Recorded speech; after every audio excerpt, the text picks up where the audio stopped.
유덕한 여자는 존영을 얻고 근면한 남자는 재물을 얻느니라. 인자한 자는 자기의 영혼을 이롭게 하고 잔인한 자는 자기의 몸을 해롭게 하느니라. 악인의 삭은 허무하되 공의를 뿌린 자의 상은 확실하니라. 공의를 굳게 지키는 자는 생명에 이르고 악을 따르는 자는 사망에 이르느니라. 마음이 굽은 자는 여호와께 미움을 받아도 행위가 온전한 자는 그의 기뻐하심을 받느니라. 악인은 피차 손을 잡을지라도 벌을 면하지 못할 것이나 의인의 자손은 구원을 얻으리라. 아름다운 여인이 삼가지 아니하는 것은 마치 돼지코의 금고리 같으니라.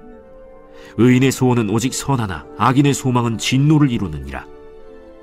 흩어 구제하여도 더욱 부하게 되는 일이 있나니 과도히 아껴도 가난하게 될 뿐이니라. 구제를 좋아하는 자는 풍족하여질 것이요 남을 윤택하게 하는 자는 자기도 윤택하여지리라. 곡식을 내놓지 아니하는 자는 백성에게 저주를 받을 것이나 파는 자는 그의 머리에 복이 임하리라. 선을 간절히 구하는 자는 은총을 얻으려니와 악을 더듬어 찾는 자에게는 악이 임하리라. 자기의 재물을 의지하는 자는 패망하려니와 의인은 푸른 잎사귀 같아서 번성하리라. 자기 집을 해롭게 하는 자의 소득은 바람이라. 미련한 자는 마음이 지혜로운 자의 종이 되리라. 의인의 열매는 생명나무라. 지혜로운 자는 사람을 얻느니라.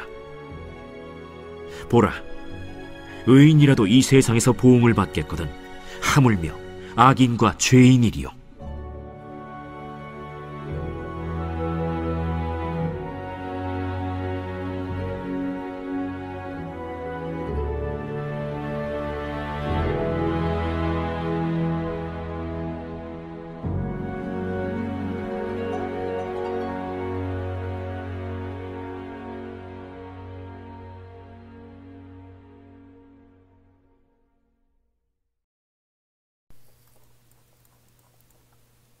전체적으로 오늘 잠언의 말씀은 의인과 악인의 대조를 이루어 말씀하고 있습니다. 특별히 오늘 말씀은 24절에서 26절까지 말씀을 통해 나누는 삶, 베푸는 삶의 중요성에 대해 말씀합니다. 우리가 의지할 것이 재물인지 하나님인지 다시 한번 생각해 보게 합니다.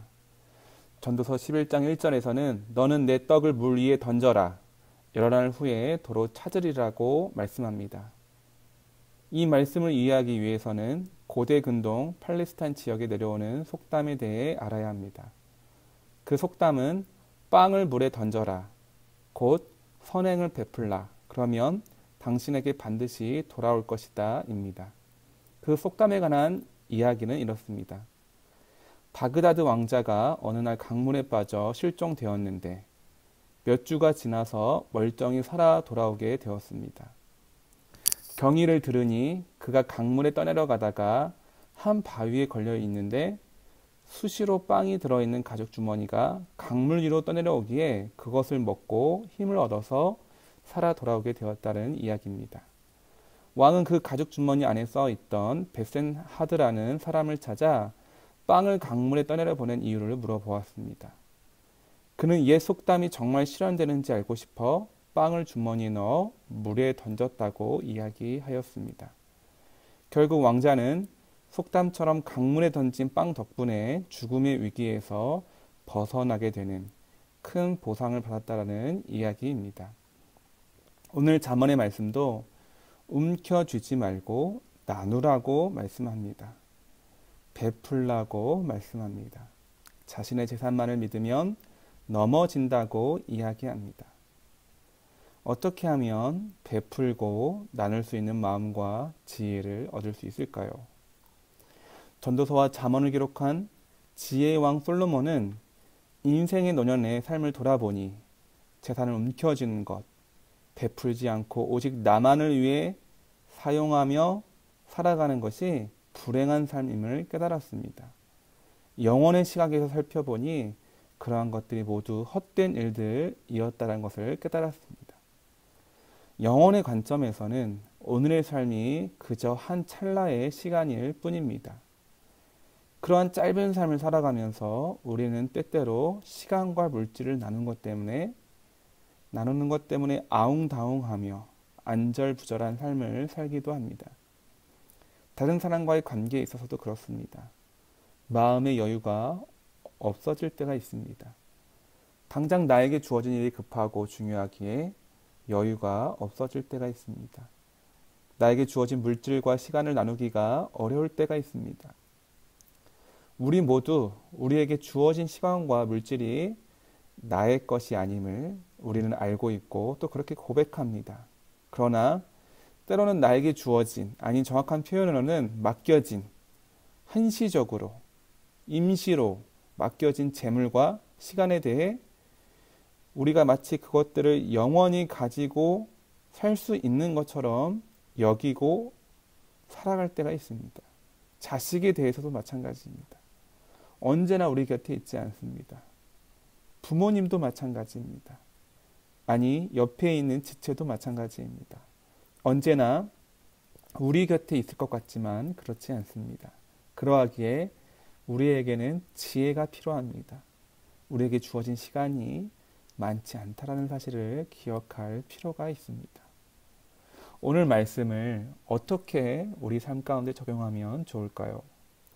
어떻게 하면 우리가 가진 시간과 물질 그리고 재능을 지혜롭게 사용하며 베푸는 삶을 살 수 있을까요?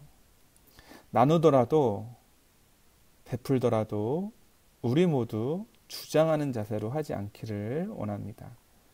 내가 이렇게 섬겼는데, 내가 이렇게 나누었는데 보상이 바로 주어지지 않는다 하더라도 주님 주실 보상을 바라보았으면 좋겠습니다. 누가복음 10장 10절에 이렇게 말씀합니다. 이와 같이 너희도 명령받은 것을 다 행한 후에는 이르기를 우리는 무익한 종이라. 우리가 하여야 할 일을 한 것뿐이라 할지니라. 우리도 이렇게 고백했으면 좋겠습니다. 혹시라도 억울한 마음이 드는 사람들이 있을지 모르겠습니다. 내가 한 것만큼 보상이 따르지 않아 속상한 사람이 있을지도 모르겠습니다.